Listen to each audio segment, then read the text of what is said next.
Praise the Lord. இயேசுவின் ரத்தம் ஜெயம். தினமும் இயேசு நிகழ்ச்சிக்கு உங்களை கர்த்தராகிய இயேசு கிறிஸ்துவின் நாமத்தில் வரவேற்கிறேன். செய்தியின் தலைப்பு: மூளைக்கல்லாகி உங்களை பலர் தேடி வர வைப்பார் கர்த்தர். ஆதார வசனம் சங்கீதம் 118, 22, 23 வசனங்கள். வீடு கட்டுறவர்கள் ஆகாதென்று தள்ளின கல்லே மூளைக்கு தலைக்கல்லாகிற்று. அது கர்த்தராலே ஆகிற்று. அது நம்முடைய கண்களுக்கு ஆச்சரியமாயிருக்கிறது. கர்த்தரால் தேர்ந்தெடுக்கப்பட்ட பிள்ளை இயேசு பூமியிலே ஊழியம் செய்த காலத்தில் யாரை தேடி போனார்? சமுதாயத்தில் தள்ளப்பட்டவர்கள், ஒதுக்கப்பட்டவர்கள், நோயாளிகள், மனிதர்களால் மதிப்பிற்கு உரியவர்களாக இல்லாதவர்கள், இவர்களைத்தான் தேடி போனார். அவரை தேடி வந்த கூட்டத்தார் எப்படி இருந்தார்கள் பாருங்கள். எளியவர்கள், சிறுமையானவர்கள், சிறுமைப்படுத்தப்பட்டவர்கள், நோயாளிகள், இப்படித்தான் வந்தார்கள். அசுத்த ஆவியால் பிடிக்கப்பட்டவர்கள். பரிசேயர்கள் இயேசுவின் சீஷர்களை பார்த்து, என்ன உங்கள் போதகர் ஆயக்காரரோடும் பாவிகளோடும் அமர்ந்து பந்தி இருக்கிறாரே என்று கேவலமாக கேட்டார்கள். இதை அறிந்த இயேசு, பாவிகளைத்தான் ரட்சிக்க வந்தேன், சுகமில்லாதவர்களுக்குத்தான் வைத்தியன் தேவை என்றார். இழந்து போனதை தேடவும் ரட்சிக்கவே மனுஷகுமாரன் வந்திருக்கிறார் என்றார். லூக்கா 19:10. அந்நாட்களில் குஷ்டரோகிகள் ஊருக்குள் வரக்கூடாது. அவர்களுக்கு என்று ஒரு பிரத்யேக உடை கொடுத்து காட்டுக்குள் ஆட்கள் நடமில்லாத இடத்தில் தான் அவர்கள் இருக்க வேண்டும். இவர்களை இயேசு தொட்டு சுகப்படுத்தினார். பிறவி குருடர்கள் கூப்பிட்ட கூப்பிடுதலுக்கு நின்று பதில் கொடுத்தார், சொஸ்தமாக்கினார். மார்க் 4:35 கடைசி வரலும் வாசித்து பாருங்கள். போட்டில் ஏறி புறப்படுகிறார். எங்கே போகிறார்னு யாருக்கும் தெரியாது. அவர்களும் சீசர்களும் கூடவே வருகிறார்கள். கரையை கடந்தார்கள். பின் மார்க் 5:15 1-15 வரை வாசித்துப்பார். ஒரு மனிதனை சுகப்படுத்துறதுக்கு, அந்த லேகியோன் உங்களுக்கு தெரியும், அடிக்கடி சொல்லுவேன், லேகியோன் பிசாசுகள் பிடித்த ஒரு மனிதனை சுகப்படுத்துவதற்காக அவர் போட்டில் கடல் கடந்து வந்தார், சுகப்படுத்தினார். அவனுக்கு வீடு உண்டு, ஊர் உண்டு, எல்லாம் உண்டு. ஆனால் ஆகாதென்று தள்ளிவிட்டார்கள். ஏன்னா அவனால் பிரயோஜனமில்லை, பயப்படுத்துகிறான். விலங்கு போட்டால் முறித்து விடுகிறான், சங்கிலிலா கட்டினால் ஒடித்து விடுகிறான், கல்லால் தன்னை காயப்படுத்தி கொண்டிருக்கிறான். சுடுகாடு தான் அவனுக்கு வீடு. தள்ளிவிட்டார்கள். தேடி போனார், சுகம் கொடுத்தார். இந்த ஆகாது என்று தள்ளின கல் அவன் வஸ்திரம் தெரித்து அமர்ந்தான். நீ போய் உன் ஊருக்கெல்லாம் சொல்லப்போ நான் உங்கள் கூடவே வருகிறேன் என்றான் இயேசுவோடு. நீ வேண்டாம், ஊருக்குள்ளே போய் உன்னோட வீட்டில் போய் சொல்லினார். அவன் வீடு மட்டுமா, வீடு, ஊர், தெக்கபுலி, அந்த நாடு முழுவதும் சொன்னான். இவாஞ்சலிஸ்டாக மாறிவிட்டான். தேவராஜ்யத்திற்கு மூளைக்கல்ல ஆகிவிட்டான். இது கர்த்தரால் ஆயிற்று. பார்த்தவர்கள் எல்லாரும் ஆச்சரியப்பட்டார்கள். இயேசுவுக்கு தனவந்தர்கள், ஞானிகள், அறிவாளிகள், இலச்சுவாந்தர்கள் இவர்களை பிடிக்காது என்று சத்தியத்தை தவறாக புரிந்து கொள்ளக்கூடாது. தனவந்தர்கள் தங்களுடைய சொத்து, செல்வம் இவற்றையே நம்பி வாழ்வது, இதன் மீதே நாட்டம், பின் பெருமையாக இருப்பது, இதுதான் அவர் வெறுத்தார். அதே போலத்தான் ஞானிகளையும்.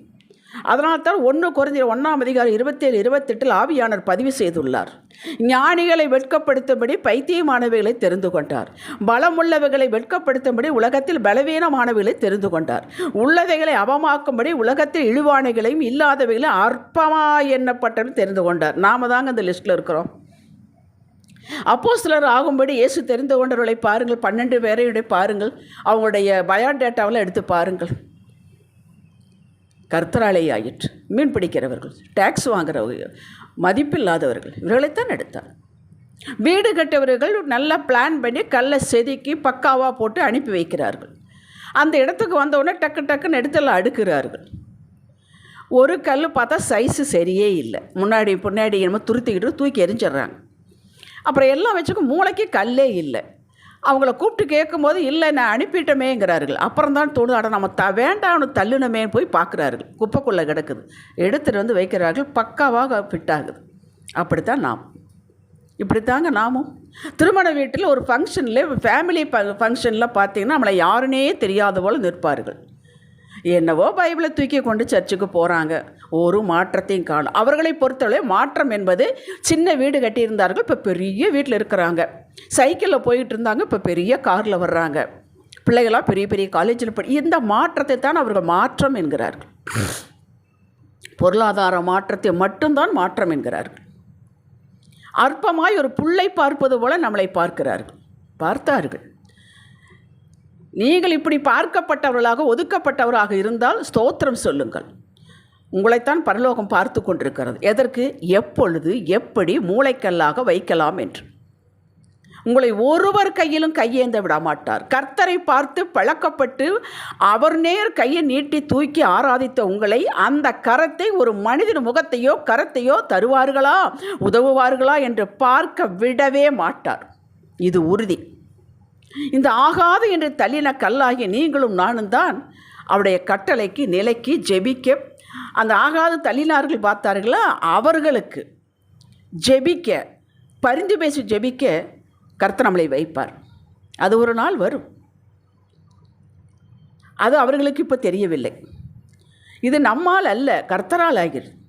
இது நம்முடைய பெரிய நாம் செஞ்சதால நம்முடைய ஒழுக்கமாக இருக்கிறதுனாலையோ நம்முடைய பயபக்தியை பார்த்தோ அல்ல. நம்மேல் ஆண்டவர் பிரியம் வைத்திருக்கிறார். எல்லாரும் தள்ளிவிட்டார்கள்.